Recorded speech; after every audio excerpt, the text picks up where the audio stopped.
Everything in your life is your fault.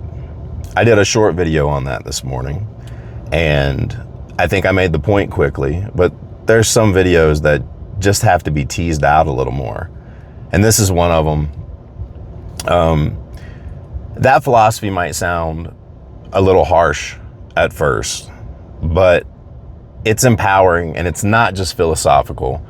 I got an anecdote from my life that I can demonstrate this with, and there's also studies on this that's academic that show that the way you think about that has a huge impact on where you end up in your life. So let's start with the story. I was starting a mixed martial arts promotion years ago, biggest one in our state at the time.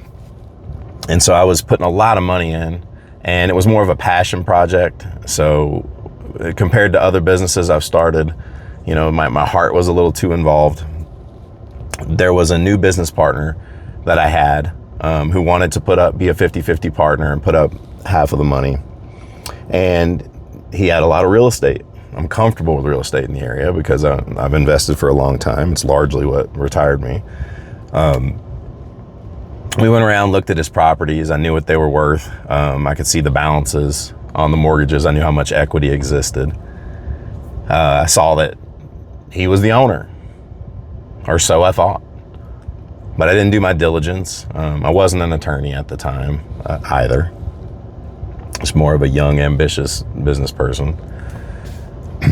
Well, it turned out in the end, after we lost quite a bit of money putting on a large first promotion, which I guess isn't uncommon in promotion businesses. And I needed to collect some of that money. Those houses were not actually his. They had his name, but he and his father's name were the same. So that got messy, and I did collect some of that money.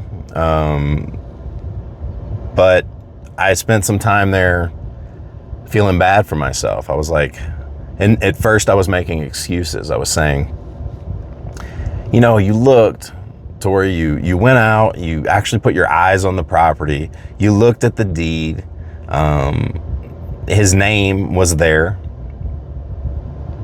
you made sure there was equity, you did your due diligence. Like, this is just a bad thing that happened to you. You know, you shouldn't have lost at least that half of the money. But if you think of things that way, then things like that can continue to happen to you. You just remain naive. You remain a potential victim. So instead, I had to accept that I was responsible for the way I reacted to him saying, I don't have the cash liquid.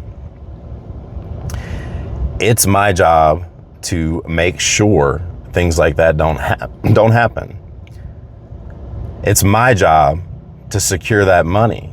It's my job to write up contracts, to put things in escrow, to take a more advanced approach to make sure that I'm not the victim. You know, and so it's been, 15, more than that, years since that business. I have not repeated a mistake like that. So this extrapolates far beyond this anecdote. There's a concept called internal versus external locus of control. And it just means some people see the world as happening to them, and they have an external locus of control. The life that they live is the result of all the things that happen to them. And then there's people with internal locus of control that view themselves more as happening to the world. My life is a product of my decisions. Can you guess which ones end up in prison, end up dropping out early, are more likely to be drug addicted? There's like a list, a who's who of every type of way to fail that the people with external locus of control end up falling into. So it behooves you to have an internal locus of control.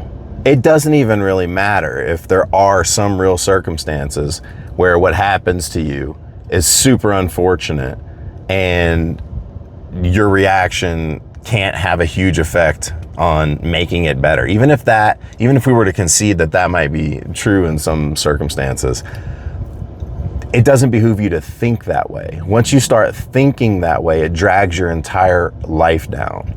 You need to believe that you're in control. And if you look at the fact that people with internal locus of control are much more likely to go on to higher education, to have higher paying jobs, etc., then it makes logical sense to adopt the philosophy.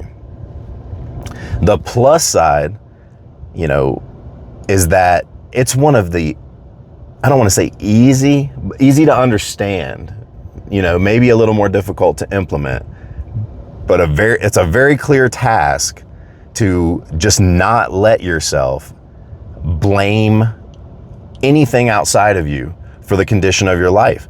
You can start that tomorrow.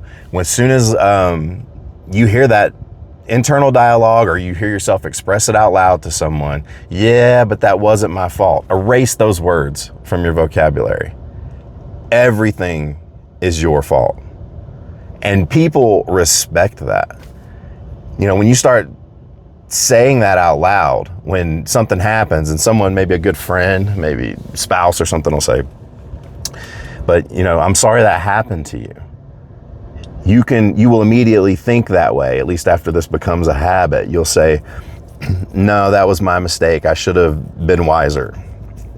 Or I should have looked into that more thoroughly. Then your friends and family will say, oh, you're too hard on yourself. They'll be the ones looking at you with respect and wanting to pull you back. Versus if you have a friend or someone in your life who always blames everything else, it wasn't my fault. My car broke down and, that's why, and it was this third time I was late, so I lost my job. It's like, man, it was your responsibility to have reliable, transportation. If you put that on yourself, if that friend who thinks, though, you don't have respect for that person because you can't depend on them.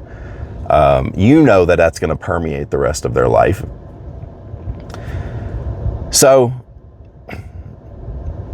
that's my advice for your own good, not to beat yourself up, for your own good, for the sake of a very positive side of masculinity. Treat everything in your life as if it's your fault. Treat it like an equation. There's these actions plus your actions that equal the result. Well, if those actions are like negative numbers, you can get a -5, a -10, a -100, then your reactions can become powerful enough to dwarf them. If it's a -5, yeah, you can go +5, but you can go +10, +15. If you found it in yourself to be overwhelmingly positive and ambitious in your response to something terrible, you could have some -1,000 event and hit it with a +10,000 and make the result in your life be wonderful. You hear stories like that. You hear people where their success comes out of some great tragedy. So I'm gonna have to come back to this. I'm gonna have to hit it in multiple ways, especially since I know a lot of people just want to see the short videos.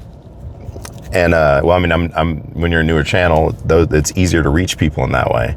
So I think this is one where I'm gonna have to hit that philosophy in more than one way, because it's so much more powerful than a lot of the other philosophies. A lot of the other philosophies might address certain times in your life, certain things. Accepting that everything is your fault in your life is the one that changes the way you live and can permeate every decision throughout your day, how you talk to other people, how you talk to yourself. It is maybe the most important mental shift required to live your life like a real man.